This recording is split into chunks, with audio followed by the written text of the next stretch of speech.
ছোটোবেলায় যখন ঠান্ডা লাগতো তখন দিদা ঠাকুমাদের কাছ থেকে একটা টোটকা শিখেছিলাম যে ঠান্ডা লাগলে কি খেলে তার থেকে উপশম পাওয়া যায়। একটু সর্দি সর্দি ভাব লেগেছে আমার, চলো তাহলে সেটাই আজকে তোমাদের সাথে শেয়ার করি আর নিজেও করে খাই। এই যে দেখো, আমি এইগুলো নিয়ে নিলাম। তো এখানে কি কি আছে তোমাদেরকে দেখাই। এখানে কিছুটা কালো জিরে নিয়ে নিয়েছি, এই যে দেখো। আর তার সাথে আছে দুটো এই যে পেঁয়াজের টুকরো, মানে একটা পেঁয়াজ আমি অর্ধেক করে নিয়েছি। আর তার সাথে আছে খানিকটা এই যে রসুন। এবার এইগুলো, এই রসুনটা আর এই যে পেঁয়াজ দুটো দেখছো, এই দুটোকে এখন বটি দিয়ে আমি ছোট ছোট করে কেটে নেব।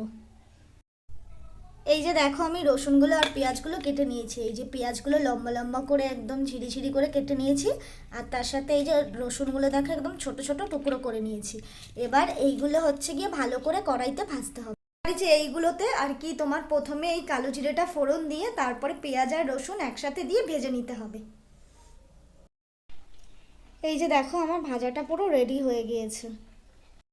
এই যে কালো জিরে রসুন আর পেঁয়াজ, এই যে টোটকাটা আমি ভাজলাম, এর সাথে একটু নুন অ্যাড করেছি স্বাদের জন্য। তোমরা চাইলে অ্যাড করতেও পারো, নাও করতে পারো। তবে হ্যাঁ, এইটা গরম ভাত দিয়ে খেলে তুরন্ত কাজ করে, যেটাকে বলে আর কি। মানে এর মতো মানে ভালো টোটকা আর কিছু নেই। খুব সুন্দর কাজ করে, গায়ে ব্যথা থেকে শুরু করে যদি জ্বর, তারপরে মাথা যন্ত্রণা থেকে থেকে মানে ঠান্ডা থেকে যে কোনো রোগ যদি হয়ে থাকে সেটা সারিয়ে দেয়। এটা খুবই কাজ করে, তোমরাও এটা ট্রাই করে দেখতে পারো।